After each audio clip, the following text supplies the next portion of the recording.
प्रिय बच्चों, नमस्ते, शुभ प्रभातम। पिछली कक्षा में हमने पाठ पढ़ा था सत्संग का महत्व। नैतिक शिक्षा में बच्चों आज का पाठ है योग और उसके अंग। ये पाठ ऐसा पाठ है कि आपको यदि पढ़ाई में अच्छे नंबर नहीं आते हैं और इस पाठ को आप समझेंगे, समझ के फॉलो करेंगे, पालन करेंगे तो नंबर अच्छे आने लगेंगे। आपको याद की हुई चीजें बड़ी देर तक याद नहीं रहती हैं, मेमोरी कम है, तो इस पाठ के पालन करने से आपकी स्मरण शक्ति, आपकी मेमोरी मजबूत हो जाएगी। आप बच्चों हर बात में घर में डांट खाते हैं, आपके कार्यों में लापरवाही होती है, कक्षा में काम अच्छे से नहीं कर पाते हैं। अगर आप इस पाठ को ध्यान पूर्वक समझेंगे तो किसी की डांट नहीं मिलेगी, सबकी प्रशंसा मिलेगी। इसलिए बच्चों इस पाठ को ध्यान से समझिए। सबसे पहली बात है बच्चों योग और उसके अंग। योग का अर्थ क्या है? आप देखिएगा, योग का अर्थ सामान्य भाषा में जोड़ होता है, जुड़ना या जोड़ना। किसको जोड़ना? आत्मा और परमात्मा के जोड़ की विधि का नाम योग है। परमात्मा माने ईश्वर, और आत्मा जिसकी वजह से मैं बोल रहा हूं, जिसकी वजह से आप सुन रहे हैं। इस संसार में अगर कोई सबसे शक्तिशाली है तो वो प्रभु है, ईश्वर है, परमपिता परमात्मा है। अगर आप छोटे से महान बनना चाहते हैं तो ईश्वर के साथ जुड़ जाइए। लेकिन जुड़ेंगे कैसे, ये इस पाठ में बताया। और जब उस ईश्वर की शक्तियों से व्यक्ति जुड़ जाता है तो वो छोटे से बड़ा हो जाता है। वो सिद्धार्थ से गौतम बुद्ध बन जाते हैं, वो मूल शंकर से स्वामी दयानंद जी बन जाते हैं। और जब व्यक्ति स्वयं को ईश्वर से जोड़ता है तो श्री राम से मर्यादा पुरुषोत्तम श्री रामचंद्र बन जाते हैं। और जो व्यक्ति इस आत्मा से परमात्मा को जोड़ता है, योग मार्ग पर चलता है, वो कृष्ण से योगेश्वर कृष्ण बन जाते हैं। जादुई पाठ है ये, जादू जैसी ताकत है इस पाठ के अंदर। अगर आप वास्तव में इस पाठ को समझ करके अपने जीवन में आचरण करते हैं, व्यवहार करते हैं, पालन करते हैं। तो क्या कहा है बच्चों? योग दर्शन के सूत्रकार महर्षि पतंजलि। बच्चों दर्शन माने फिलोसफी। हमारे यहां पर बहुत सारे दर्शन हैं, योग दर्शन, सांख्य दर्शन, वैशेषिक दर्शन। और इस फिलोसफी को लिखने वाले ऋषि अलग अलग हैं, लेकिन योग दर्शन के ऋषि पतंजलि हैं। कभी आपसे पूछे कि योग दर्शन के ऋषि कौन है, किसने लिखा योग दर्शन, तो आपको याद रहे योग दर्शन के ऋषि पतंजलि। और वो क्या कहते हैं? योगश्चित्त वृत्ति निरोध है, अर्थात चित्त वृत्तियों के रोकने का नाम योग है। अब आप कहेंगे सर ये चित्त वृत्तियां क्या है? बहुत प्रश्न होता है आपका, तो बच्चों थोड़ा समझ लीजिए। चित्त की वृत्ति, चित्त माने मन, वृत्ति माने नेचर, मन के नेचर को, व्यवहार को। और थोड़ा समझ लीजिए, अर्थात गहरे मन की वे तरंगे जिससे विचार जन्म पाकर इंद्रियों को तरह तरह के विषयों में लगाकर व्यवहार करते हैं। इंद्रियां होती है बच्चों सेंस ऑफ द ऑर्गन्स, जैसे ये आंख, ये कान, ये नाक, ये जीभ, सेंस ऑफ द ऑर्गन्स, जिनसे हम ज्ञान प्राप्त करते हैं, उनका नाम है इंद्रियां। तो ये क्या कह रहे हैं, मन की गहरी तरंगें जिससे विचार जन्म पाकर इंद्रियों को तरह तरह के विषयों में लगाकर व्यवहार करते हैं, उन्हें वृत्ति कहते हैं, उन्हें नेचर कहते हैं। उन वृत्तियों को निरोध कर देना, रोक देना, वृत्तियों का निरोध कहलाता है। और बच्चों, आपको महाभारत की वो कहानी याद होगी कि जिसमें एक वृक्ष में एक चिड़िया है।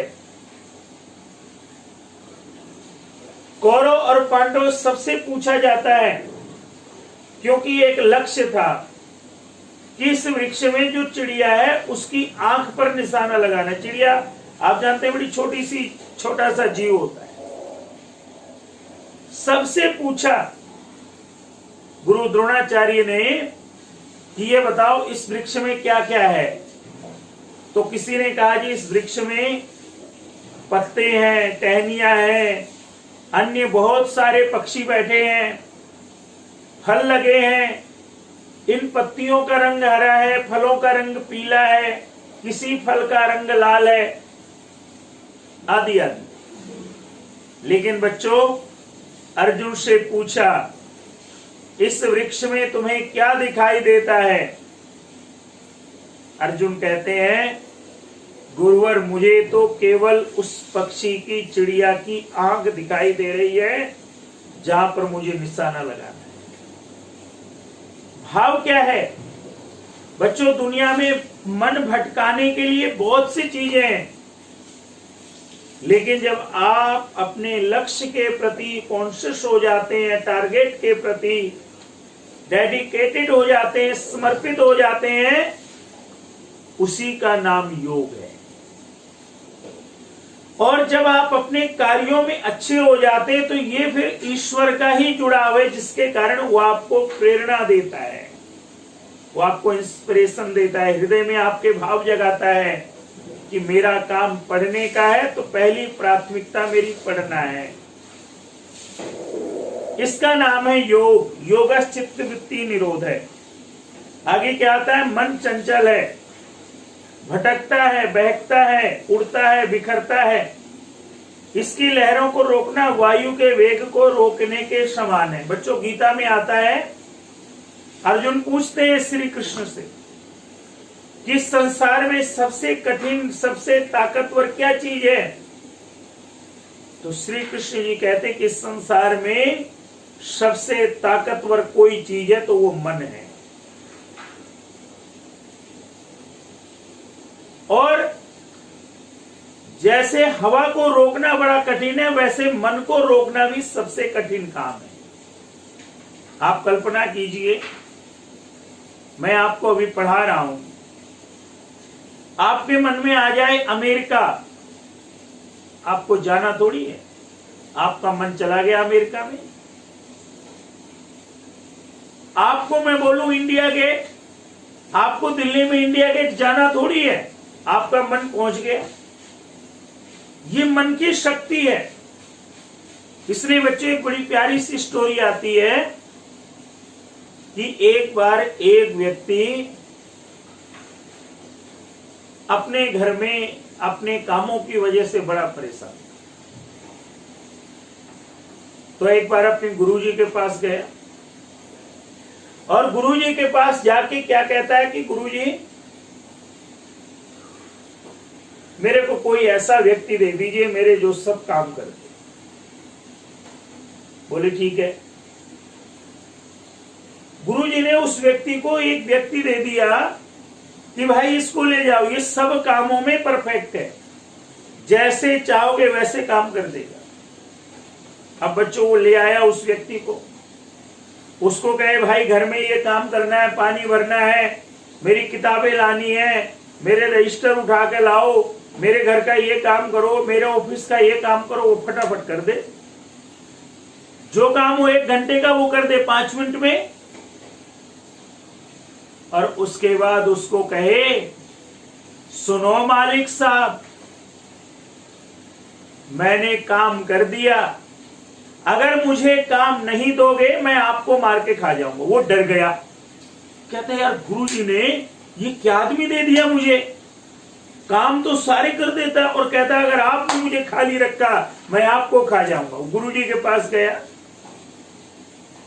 कहता है गुरुजी ये कौन सी मुसीबत दे दी आपने, काम तो मेरे सब होने लगे, सब चीजें व्यवस्थित होने लगी, सब चीजें सही चलने लगी, लेकिन ये कहता है कि अगर काम नहीं करेगा, काम नहीं दोगे मुझे साहब तो मैं आपको ही खत्म कर दूंगा, आपको मार के खा जाऊंगा, मैं खाली नहीं बैठ सकता। गुरुजी ने एक उपाय बताया, वो व्यक्ति आया और उसने क्या किया, एक घर में अपने आंगन में एक बहुत बड़ा बांस का डंडा गाड़ा और कहता है सुन भाई, जब काम हो जाए तेरा काम ये है, तो इसमें चढ़ेगा उतरेगा, चढ़ेगा उतरेगा, खाली नहीं रहेगा। बच्चों जानते ही ये कौन है, ये आपका मन है।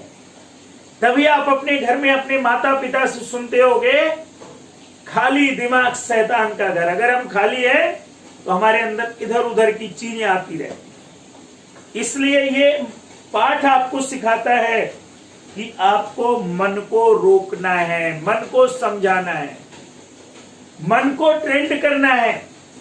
अगर आपने मन को ट्रेंड कर लिया तो जीवन में सब चीजें तुम्हारी है। मन के जीते जीते हैं, मन के हारे हार। इसलिए मन कैसे ट्रेंड होगा, कोई टूल तो चाहिए ना, कोई उपाय तो चाहिए, कोई मार्ग तो चाहिए जिससे हमारा मन अच्छा हो जाए। कभी मन उदास हो जाता है, कभी मन बड़ा खुश हो जाता है, कभी पढ़ने में लगता है, कभी नहीं लगता। तो ये कैसे लगेगा, इसके लिए महर्षि पतंजलि ने 8 योग के अंग बताए। इसमें लिखा सोपान, सोपान मतलब सीढ़ी, step, step 1, step 2, step 3, step 4, step 5, 6, 7, 8, 7 step है। कौन कौन से हैं बच्चों? पहला है देखो यम। यम कितने हैं? यम है बच्चों 5। अहिंसा, सत्य, अस्तेय, ब्रह्मचर्य, अपरिग्रह। आप कहेंगे सर ये क्या चीज है? तो बच्चों गीता में श्री कृष्ण जी कहते हैं कि यदि यम का पालन करोगे, खुश रहना चाहते हो, दुनिया से आप क्या चाहते हो? सब आपके साथ अच्छा व्यवहार करें। आप थोड़ी चाहते कोई आपसे गलत बोले। तो महर्षि पतंजलि ने कहा कि यमों का पालन करो। अगर दुनिया से सही व्यवहार चाहते हो तो दुनिया के साथ ये 5 चीज अच्छी करो। क्या? किसी के साथ हिंसा मत करो, अहिंसक रहो, यानी कि मन से, वचन से, कर्म से किसी को कष्ट मत दो। आप चाहते हैं क्या कोई आपके साथ कष्ट वाला व्यवहार करे? नहीं चाहते ना। तो हमें आपको भी अहिंसा वाला व्यवहार करना चाहिए। उसके बाद है अहिंसा, सत्य। क्या लिखा है आप देखो बुक में, सत्य का लिखा है सदा सच्चाई के मार्ग को अपनाना, प्रिय तथा हितकारक सत्य बोलना। क्या आप चाहते हैं कोई आपसे झूठ बोले? तो श्रीमद् भगवत गीता के अनुसार कृष्ण जी बच्चों कहते हैं हमें सबके साथ सत्य बोलना चाहिए। और ध्यान देना मेरे बच्चों, ये दुनिया में एक बड़ी अच्छी चीज है, जो हम देते हैं वही लौट के आता है। कभी आप एक खाली कमरे में बोले ओम, तो आपको आवाज आएगी ओम। सुनसान जगह में बोलेंगे ओम, तो लौट के वही आएगा ओम। तो ऐसे सच बोलेंगे तो सच लौट के आएगा, असत्य बोलेंगे तो असत्य ही लौट के आएगा। इसलिए दूसरी चीज है सदा सच बोले। फिर तीसरी चीज क्या है बच्चों? अस्तेय, चोरी ना करना। चोरी ना करना क्या मतलब है? अर्थात किसी की वस्तु को हम उसके बिना पूछे ना लें। जिसकी वस्तु है उससे पहले अनुमति लें। मान लीजिए क्लास चल रही है, एक बच्चा कहीं बाहर जरूरी काम से गया है, आपने बैग चेक किया, बुक नहीं है। आपने क्या किया, यार दोस्ती तो है, उसकी बुक निकाल ली और निकाल के पढ़ने लगे।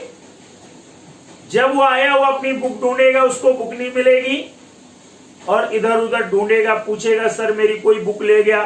फिर मैं कहूंगा कि भाई किसी के पास बुक है तो दे दो, आप कह दो कि हाँ सर मेरे पास है, मैं तो मजाक कर रहा था, मेरे पास भी बुक नहीं थी। तो बच्चों इसका मतलब वो व्यवहार गलत है। आपको अगर बुक नहीं लाए हैं, पहले तो गलती आपने कर दी, कोई बात नहीं, अब पढ़ना है, अब हमें गलती थोड़ी देखनी है। तो हमें ये करना है कि किसी अपने और फ्रेंड को बोलें कि भाई मैं बुक नहीं लाया, क्या मैं आपके साथ बुक शेयर कर सकता हूं। आपको अपने पार्टनर का बैग बिना उसके पूछे खोलना नहीं है, बुक तो लेना दूर की चीज है। इसको बोलते हैं चोरी न करना। फिर है बच्चों हंसते चोरी न करना, ब्रह्मचर्य। ब्रह्मचर्य क्या है बच्चों, अपनी इंद्रियों को वश में रखना।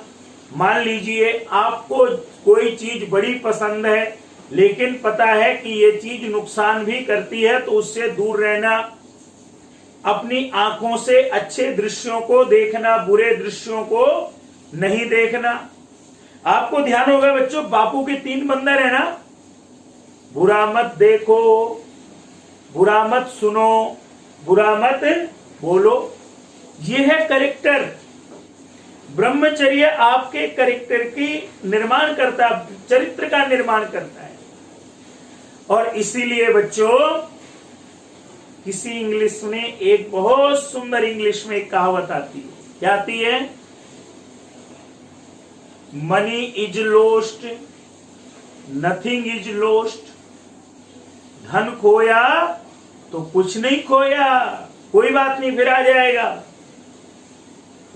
Health is lost, something is lost. थोड़ा स्वास्थ्य खराब हुआ तो हाँ वास्तव में हमने कुछ खोया है।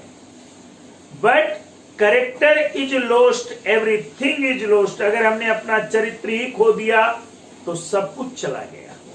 इसलिए बच्चों चौथी चीज यम में आती है कि हम ब्रह्मचर्य का पालन करेंगे, गुड करेक्टर रहेगा हमारा, अच्छा चरित्र बनाएंगे, माता पिता का सम्मान करेंगे, बड़ों का सम्मान करेंगे, उनकी बिना आज्ञा के कोई भी कार्य नहीं करेंगे, हमेशा सबके साथ मित्रवत व्यवहार करेंगे, किसी को गलत नजर से देखेंगे नहीं, किसी की गलत बात को सुनेंगे नहीं, किसी को गलत बोलेंगे भी नहीं।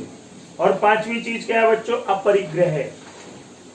आवश्यकता से अधिक जमा ना करना, यानी कि मिल बांट के खाना। आप चाहते हैं ना सब आपके साथ अच्छा व्यवहार करें, तो ये 5 चीजों का आप पालन कीजिए, यम। फिर अगली 5 चीजें क्या है बच्चों, नियम। शौच, शौच माने पवित्रता। अब कोरोना काल है बच्चों, अब देखो बाहर से आओ तो भी हाथ सफाई करो, कहीं कार से उतरो तो सैनिटाइज करो। इसी प्रकार से बच्चों अंदर भी मन स्वस्थ होना चाहिए, हमें विश्वास होना चाहिए कि हम ठीक हैं।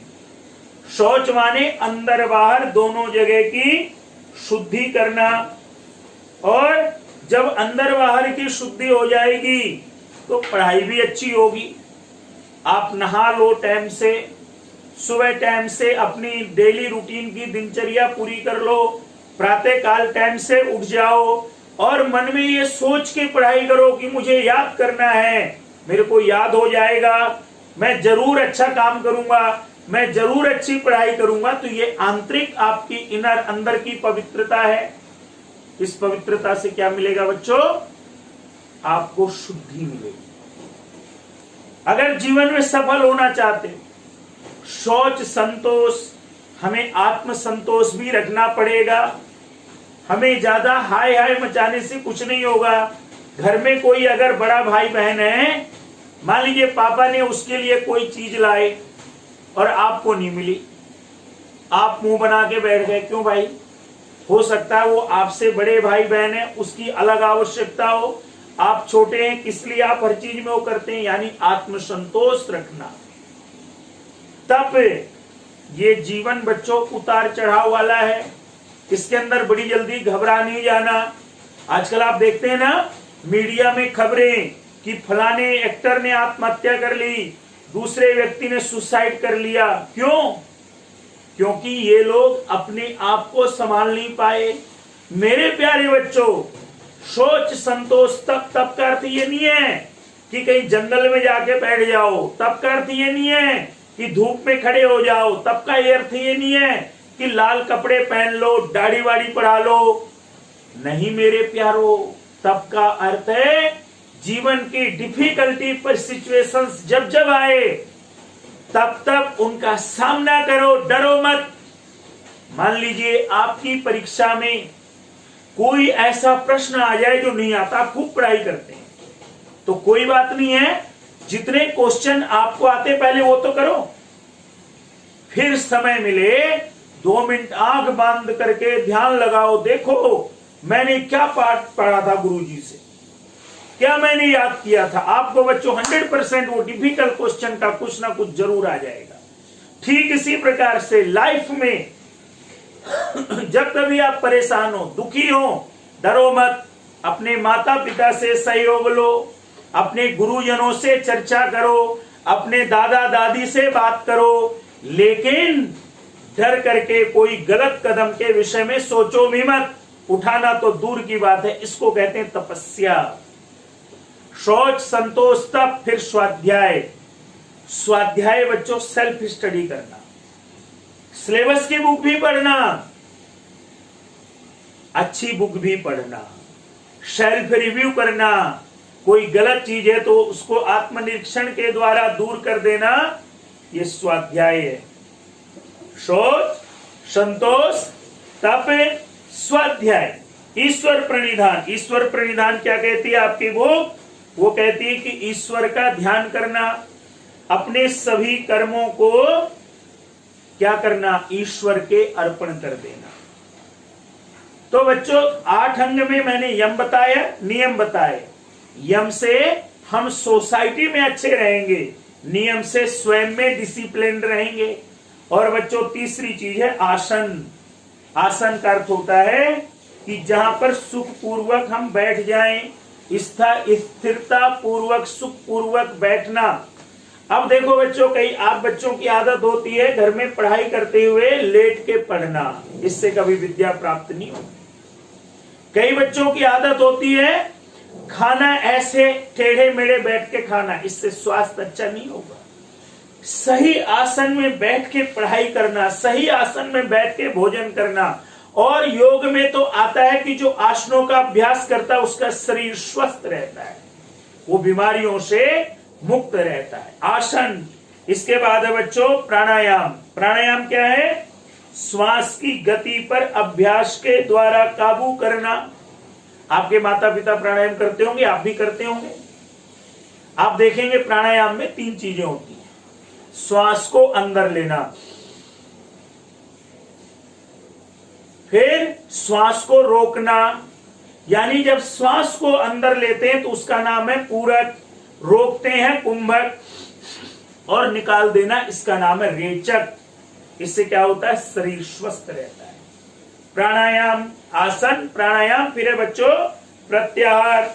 प्रत्याहार है अपने विषयों से इंद्रियों को हटाकर अपने आत्म स्वरूप निस्वरूप की ओर, यानी इंद्रियों को बाहरी चीजों से हटा के अपने मन को एकाग्र करना, इसका नाम है प्रत्याहार। इसके बाद है बच्चों प्रत्याहार के बाद धारणा। किसी एक वस्तु पर ध्यान लगाना। मान लीजिए मेरे सामने एक ब्लैक बोर्ड है, थोड़ी देर इस पे ध्यान लगाना, किसी चित्र पे ध्यान लगाना, इसका नाम है धारणा। इससे हमारा मन मजबूत होता है। फिर धारणा के बाद है बच्चों ध्यान। 5 ज्ञान इंद्रियों से, यानी सेंस ऑफ द ऑर्गन्स जो 5 हैं, उन सब को विषयों से हटा के मन को एक जगह पे केंद्र बिंदु पर लगा देना ध्यान कहलाता है। और अंत में समाधि, मन को आत्मा सहित परमात्मा में जोड़ देना, इसका नाम है समाधि। अब आप कहेंगे सर इसका लाभ क्या है?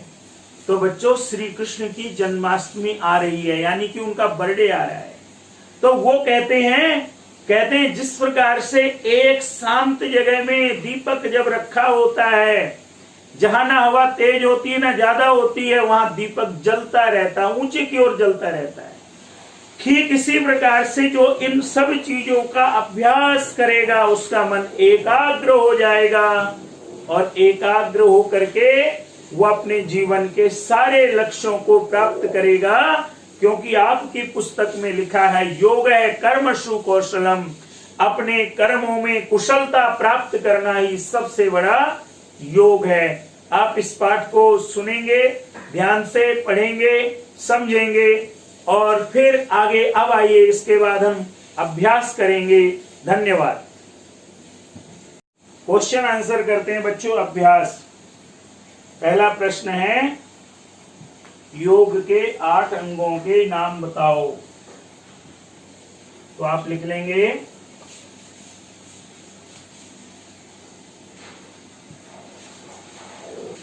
योग के 8 अंग हैं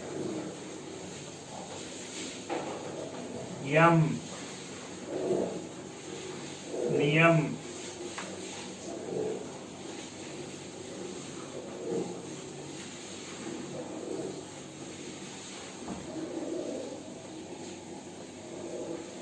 आसन,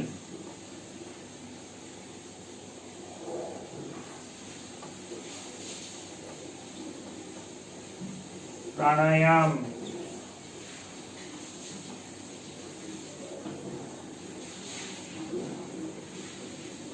प्रत्याहार,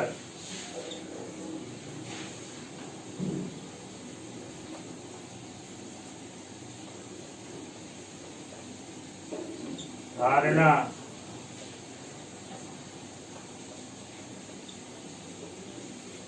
ध्यान, और बेटे समाधि। दूसरा प्रश्न बच्चों, पांचों यमों का नामोल्लेख करके किसी एक यम का अर्थ बताओ। तो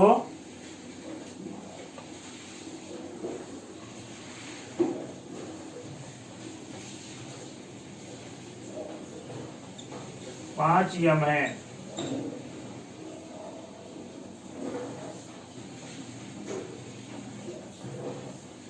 अहिंसा,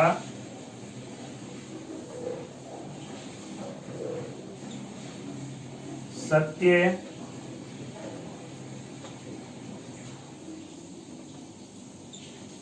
अस्तेय,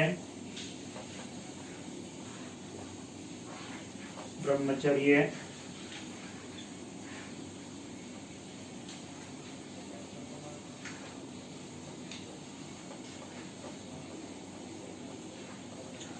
अपरिग्रह।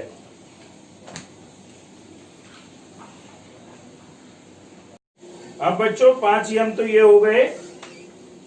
अगला इसी का पार्ट है क्वेश्चन 2 का, किसी एक यम का अर्थ बताओ। तो एक यम का अर्थ हम आगे लिखते हैं।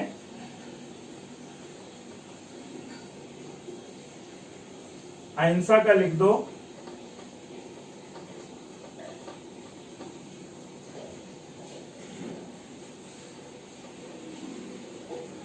किसी प्राणी को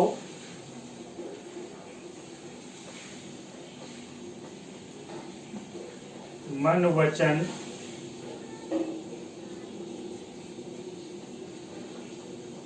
कर्म से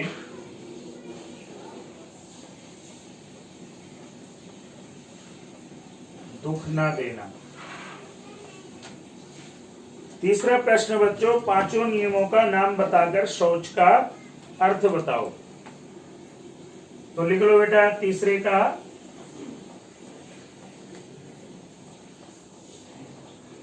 पांच नियम हैं।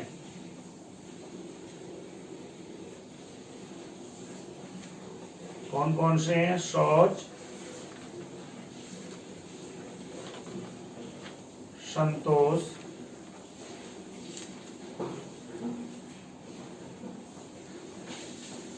तप,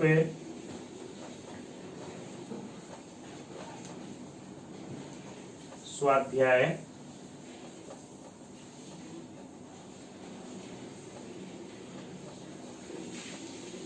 ईश्वर प्रणिधान।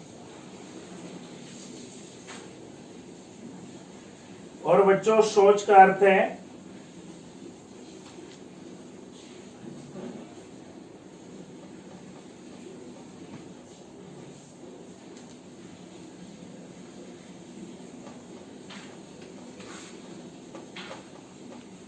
बाहर और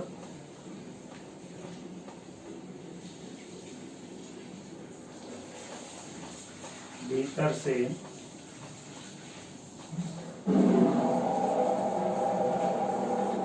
अपने आप को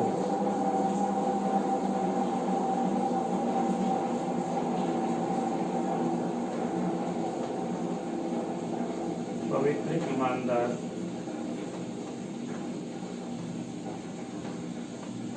रखना।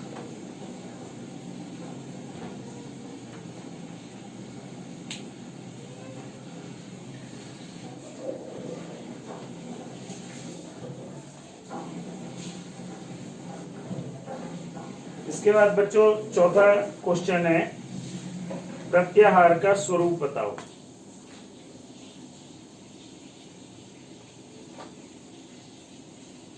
तो आप लिख लेंगे कान,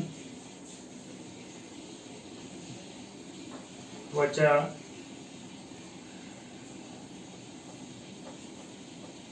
आंख, रसनामानी जीभ बच्चों,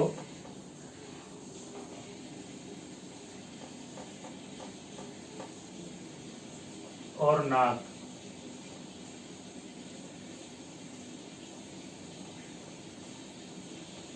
इन इंद्रियों को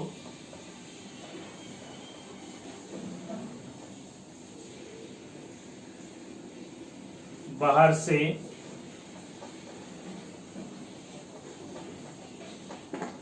हटाकर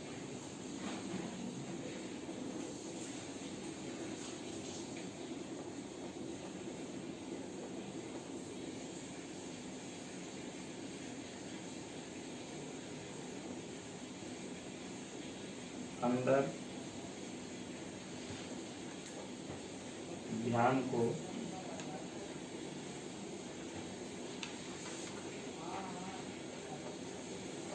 आत्मा की ओर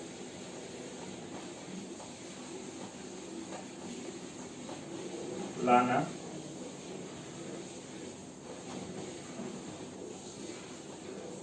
जैसे कि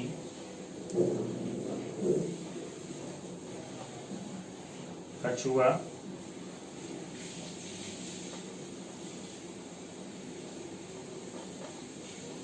अपने अंगों को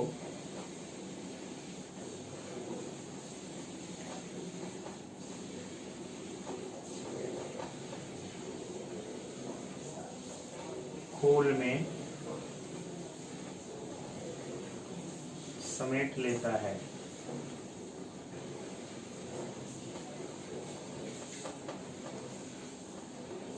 ऐसे ही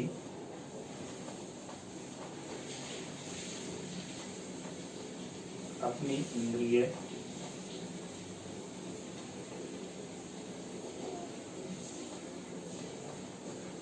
शक्ति का। बच्चों कछुए को कभी आप देखना, अगर उसको टच करोगे ना तो उसके जो ऑर्गन्स बाहर निकले होते हैं वो अपने अंदर कर लेता है और अपनी शक्ति का संचय कर लेता है, अपनी पावर को एक जगह एकाग्र कर लेता है। फिर उसको आप हल्का सा कुछ टच करेंगे तो उसको कोई असर नहीं पड़ेगा। यही चीज यह है कि कछुआ जैसे अपने अंगों को खोल में समेट लेता है, वैसे जब हम अपनी इंद्रिय, जब हमें टारगेट पढ़ना है तो हमें क्या करना, कौन क्या कर रहा है, क्या बातें बोल रहा है, हमें पढ़ने पर ध्यान देना है। हमें लिखना है तो हमें लिखने पे ध्यान देना है।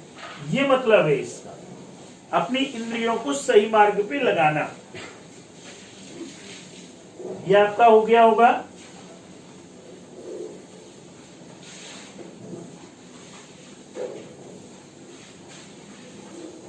अब अगली चीज है बेटे, धारणा और ध्यान में अंतर बताओ। तो आप लिख लो सबसे पहले धारणा का लिख लो,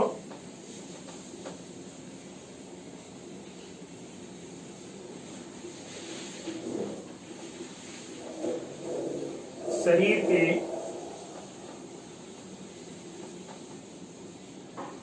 किसी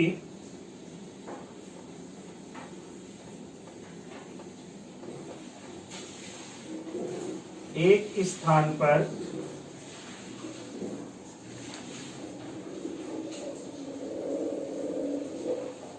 मन को केंद्रित करना धारणा है।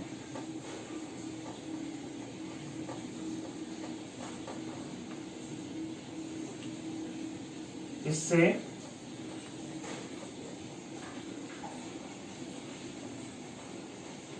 चित्त माने आपको मैंने बताया मन एकाग्र होकर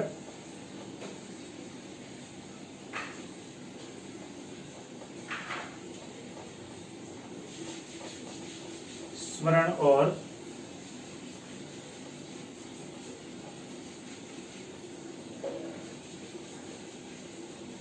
चिंतन शक्ति बढ़ती है। और बेटे ध्यान क्या है?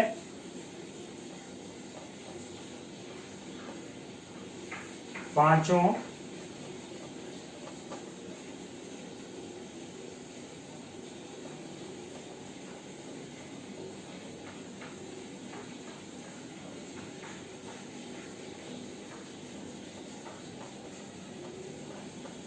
ज्ञानेंद्रियों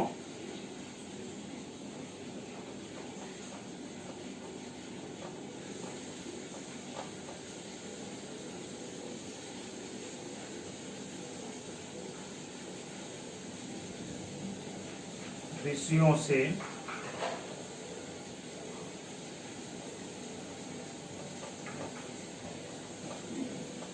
मन को अलग कर लेना